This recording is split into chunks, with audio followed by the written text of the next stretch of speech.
네, 이번 시간부터 우리가 이제 해야 될 것이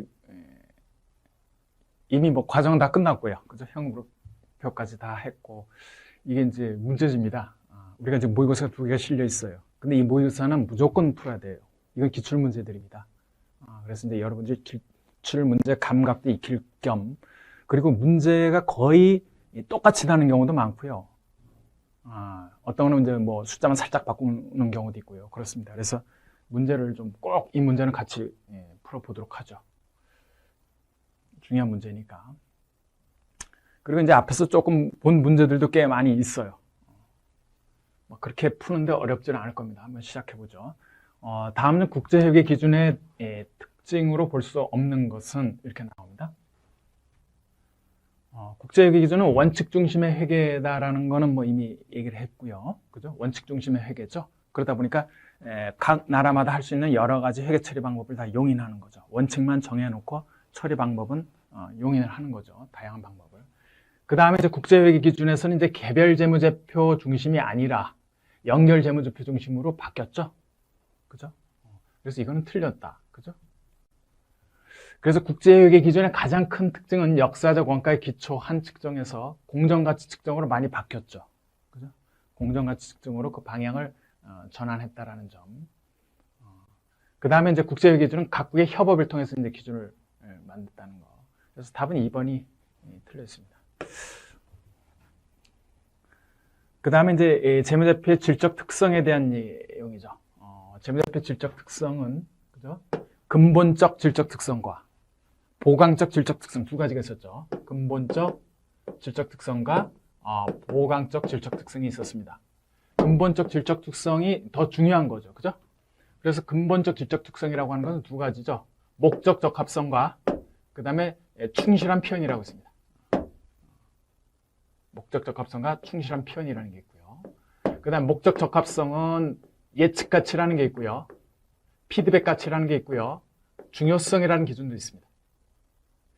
그래서 이 목적 적합하다라고 하는 의미는 회계 정보를 이용하면서 차별적인 의사결정을 할 수 있다. 다시 말해서 이 정보를 이용해서 다른 의사결정을 할 수 있다.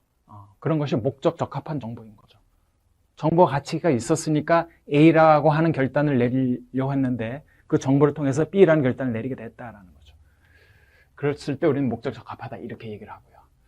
그래서 이 근본적인 게 이제 중요하고요. 그 다음에 이제 보강적인 게 나오죠. 보강적이라고 해서 이제 뭐가 있었습니까? 비교 가능성. 그죠? 비교 가능성이라고 하는 것은 기업 간 비교도 중요하고요. 그 다음에 한 기업의 그 과거, 기간 간 비교도 중요합니다. 그런 거요. 그 다음에 좀 검증 가능성이 있으면 좋겠다. 라는 거죠. 그러니까 누가 측정을 하더라도 그것이 비슷한 수치로 나와야죠. 물론 똑같은 수치로 나올 수는 없지만 비슷한 수치로 나와야 되겠죠. 그 다음에 적시성이 있으면 좋겠다. 회계 정보를 이용하는 사람이 적절한 시점에 그 정보를 이용할 수 있어야지 지나간 정보를 준다면 그건 아무런 의미가 없겠죠. 그 다음에 이해 가능성 이렇게 얘기합니다.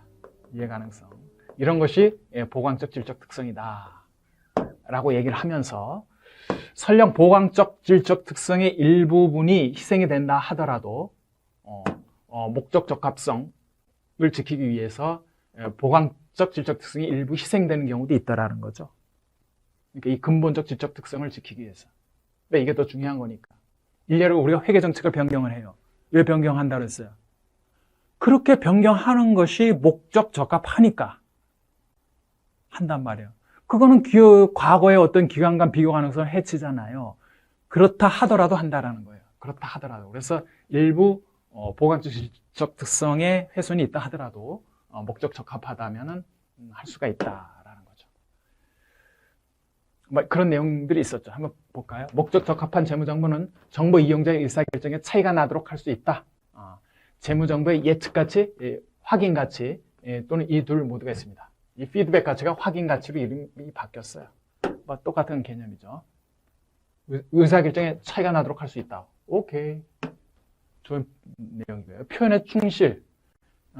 충실한 표현은 모든 면에서 정확한 것을 의미하지는 않아요. 오류가 없다는 것은 현상의 기술의 오류가 누락이 없고 보고 정보를 생산하는 데 사용되는 절차의 선택과 적용 시 절차상 오류가 없음을 의미하는 것이죠. 이 맥락에서 오류가 없다는 것이 모든 게 완벽하다라는 의미는 아니라는 거죠. 잘 설명해 줬습니다. 그래서 목적 적합성과 충실한 표현, 이 두 가지, 이것이 근본적 질적 특성이다. 검증 가능성이라고 하는 것은 이거는 이제 보강적 질적 특성이죠.